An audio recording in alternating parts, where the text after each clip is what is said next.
Hoje no programa 9 Minutos vamos falar a respeito de uma atividade aqui no Espírito Santo, ela já é, digamos, saudada historicamente como uma promessa do Espírito Santo que está em vias de se realizar. Nos últimos anos o Espírito Santo se equipou de capital humano para isso e estamos agora numa fase de decolagem do que a gente supõe que seja um momento mais auspicioso do turismo capixaba. Convidamos para conversar a respeito disso com uma das nossas reconhecidas autoridades na área, que é a professora de turismo, Maria Aparecida Javarini, com quem nós vamos conversar agora. Cida, é o seguinte, muitas cidades estão despertando para o fato de que o turismo pode ser uma atividade econômica, digamos assim, na sua formação de renda, com importância estratégica, mais do que aquela atividade aleatória, ocasional, espontânea, né? Então, como é que a gente faz para poder fazer um planejamento no destino turístico? Pois é, você pontuou aí um aspecto importante, que é uma atividade econômica, só que ela transita com aspectos que envolvem sustentabilidade, envolvem, né, cultura, ecologia. Então, ela merece ser avaliada num aspecto mais profissional. Então, falando tecnicamente da atividade turística, existe um processo de concepção de um projeto, de uma análise isso é um processo sistêmico. Não é? Ninguém desenvolve eventos como era antigamente e achava que era turismo. Hoje os profissionais já entendem o processo de um sistema muito sensível, que é o turismo, e que passa por vários segmentos da sociedade. Não é? Então hoje existe aí várias metodologias que discutem, a gente escolhe quando o profissional de turismo vai elaborar esse documento via Secretaria de Turismo, as prefeituras, ele precisa ter sido treinado para tal, entender o contexto. Bom, normalmente isso começa com diagnóstico, como qualquer projeto. Então, ele precisa saber quais são os pontos fortes, os pontos fracos, quais as ameaças, porque aquele destino possui concorrência. Ele vai se colocar, ele vai formatar os seus produtos. Então, esse diagnóstico é extremamente importante. Nesse diagnóstico, é preciso uma maturidade técnica, né? Porque senão ele fica tendencioso. É preciso uma vivência no destino, onde se faz um inventário turístico, onde se faz pesquisa de demanda para entender. Às vezes não tem nenhuma pesquisa de demanda como legado. Então esse profissional vai fazer. E depois que ele levanta tudo isso, ele vai partir para um prognóstico. E aí ele precisa de um objetivo, normalmente discutido aí com esses gestores da pasta.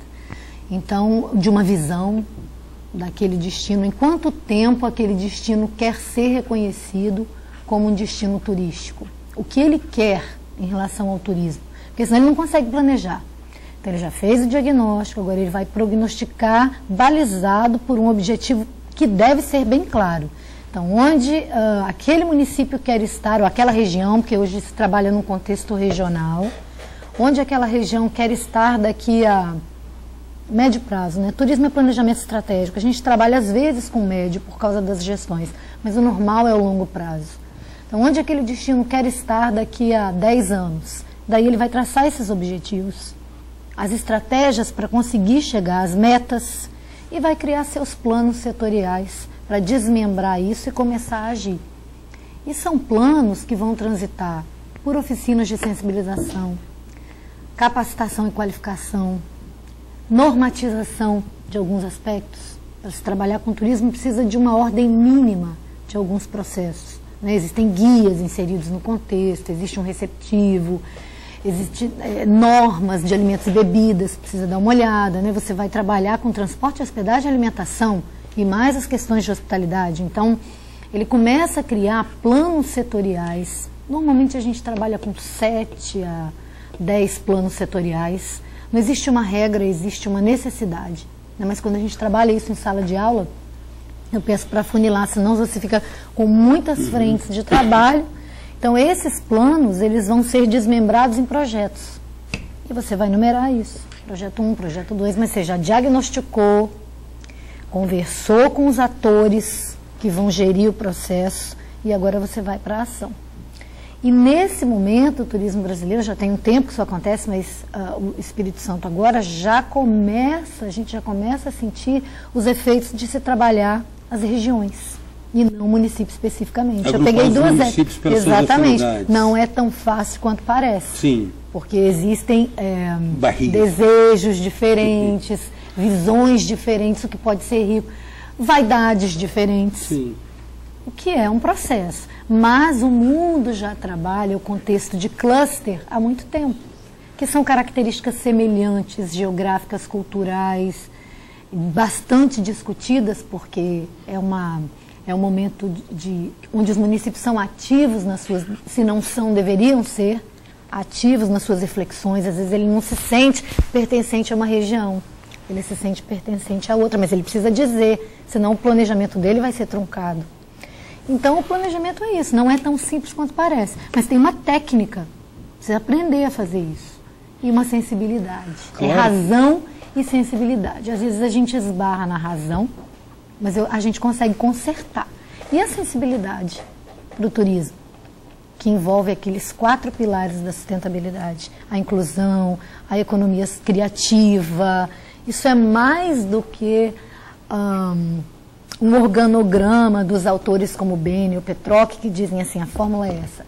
Existe um caminho, mas como você vai caminhar depende muito da sensibilidade desse profissional. Agora, você falou um aspecto cultural importante, é o seguinte: quando a gente fala de cenários, a gente fala a perspectiva de o ideal, o desejável que seja de longo prazo para maturar, solidificar, estabilizar. Mas, na verdade, nós temos uma cultura em que cada administrador impõe suas prioridades e revoga as anteriores, né?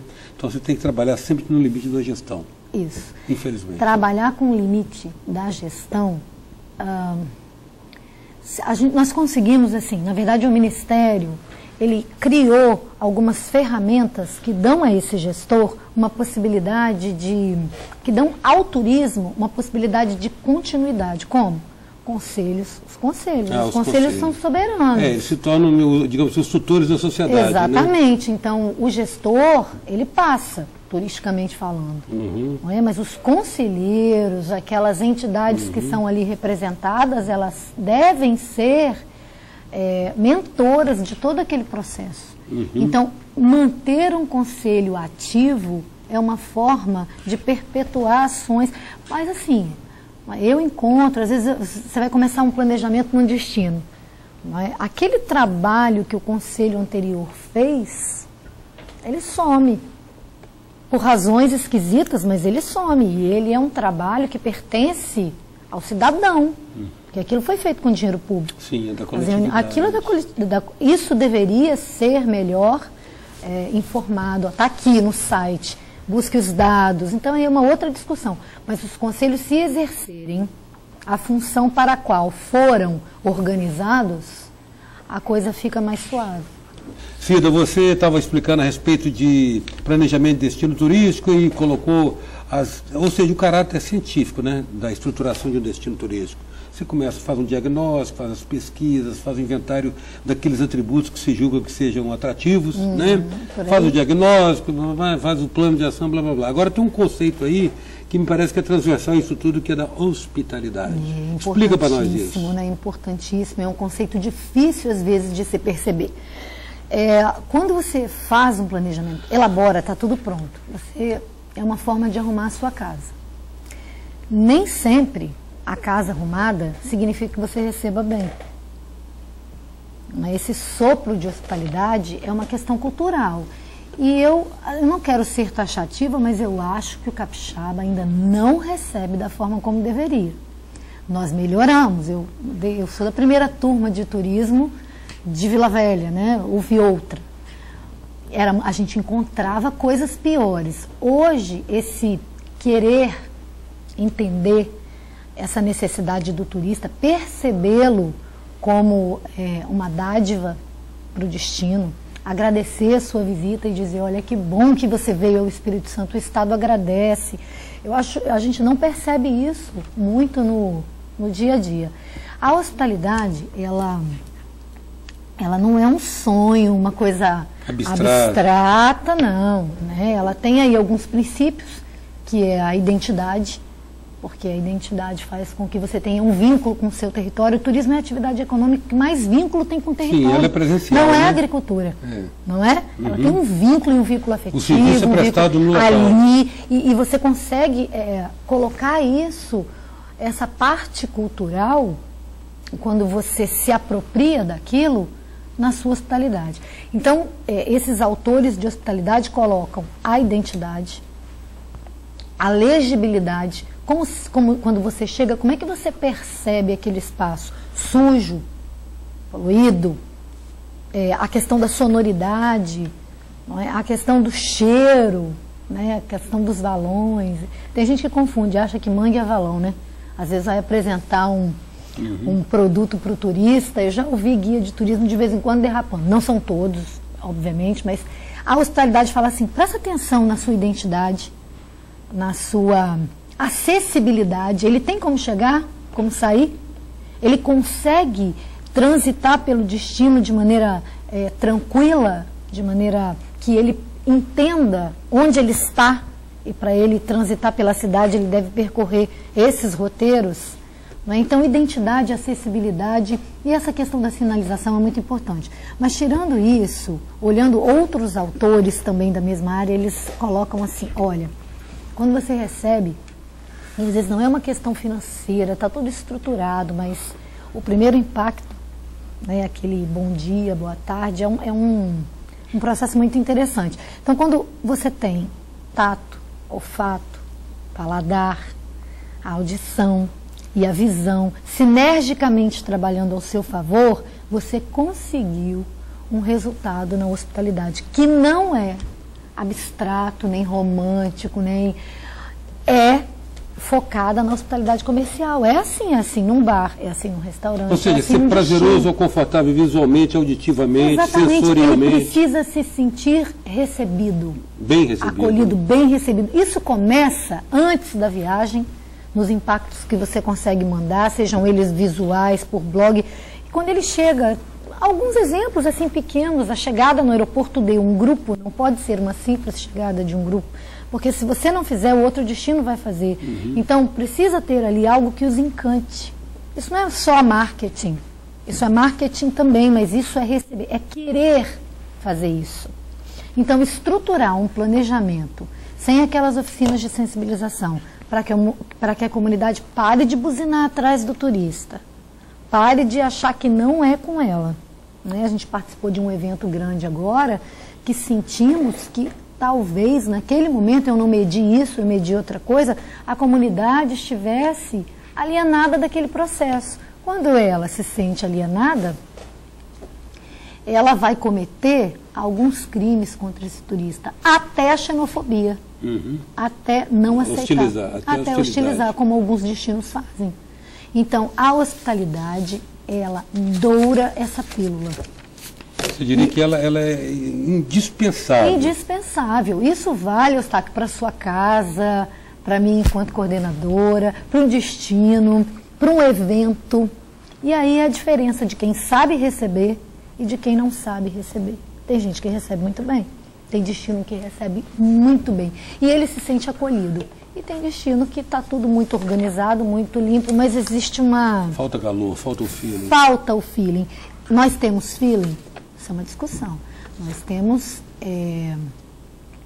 um belo estado, nasceu, né, propenso a decolar turisticamente, mas nós temos problemas culturais lá de trás, você sabe, né, Barreira Verde, a questão do mosaico cultural, quanto isso impactou a nossa hospitalidade. Então, não é a hospitalidade que contém o turismo, não é o turismo que contém a hospitalidade, mas é a hospitalidade que contém todos esses processos de receber.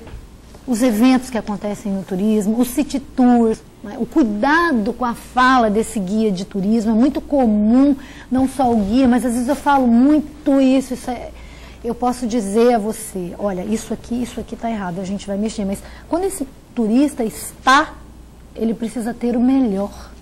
Então, uma fala enviesada é levada de maneira a ser multiplicada. Então, é isso. Cida, muito grato pela sua presença aqui, por essa dica que você está dando para nós, que eu espero que seja apropriada por algumas pessoas que estão ocupando postos estratégicos de decisões a respeito do turismo. Grato. Muito legal. Só uma complementação, aquele cafezinho que a gente tomou no início, o café é um dos símbolos da hospitalidade. É muito interessante, isso não tem a ver com atrativo turístico especificamente, mas, né, existem alguns símbolos que precisam ser trabalhados aqui no estado em que eles transmitam esse aconchego. Acolhimento. Obrigada pelo café. Não, grato a você pela sua presença, pelos seus ensinamentos. Em 9 minutos, a gente contou com a presença da professora de turismo Maria Aparecida Javarini. Até já.